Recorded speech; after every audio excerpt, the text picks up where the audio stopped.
Samedi, c'était jour de marché. Et au poissonnier, je rencontre qui? Maryse avec Rose, sa fille. Et on décide d'aller prendre un petit café, hein, tant que c'est permis. Hein. On y est allé. Et puis, on parle de Noël. Elle me dit, oh, je suis embêtée, tu sais, on est 13 à table. Ah, j'ai dit, là, je te comprends, moi, les 13, j'aime pas ça. Hein. Je lui dis, mais vous êtes 13 personnes. Elle me dit, bah oui, 13 personnes. Je dis, bah alors, écoute, mets la part du pauvre. Elle me dit, c'est quoi ça?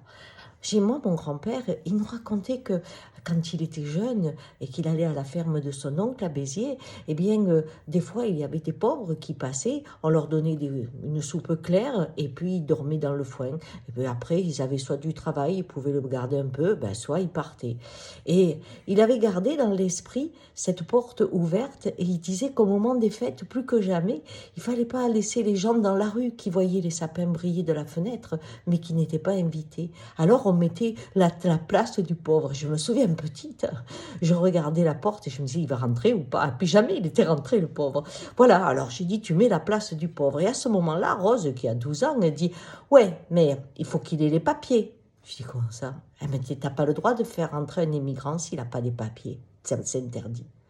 Et tout d'un coup, bon, je ne pouvais plus parler. C'était fini. Et alors sa mère éclate de rire. Elle dit, mais Rose, tu vas chercher de ces choses. Elle dit, bah, c'est la vérité, maman, c'est la vérité. Et puis elle me regarde, mais attends, Gisèle, ça va, je suis une enfant. Je lui dis, non, c'est grave. Je lui dis, tu vois, le monde a changé et je ne le vois pas arriver. Hein. Elle me dit, bah, pour une chamane, j'ai dit, ouais, la vision est un peu trouble.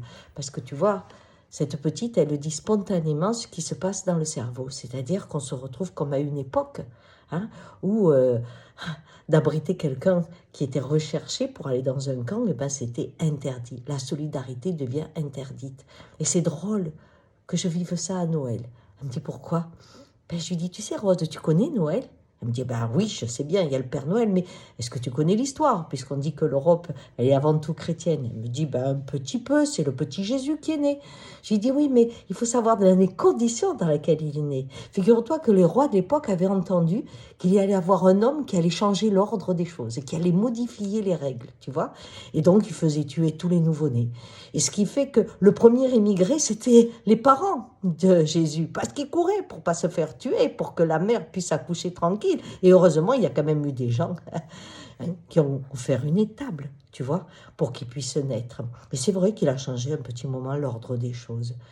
Et aujourd'hui, les émigrés, on a peur, hein, on nous les fait voir, c'est pas le changement climatique, c'est les émigrés qui vont changer l'ordre des choses. Alors il faut pas ouvrir la porte. Et je dis, c'est drôle que tu me dises ça si près de Noël. Parce que de la même façon, il y a des gens qui disent, oui, notre culture, c'est la chrétienté.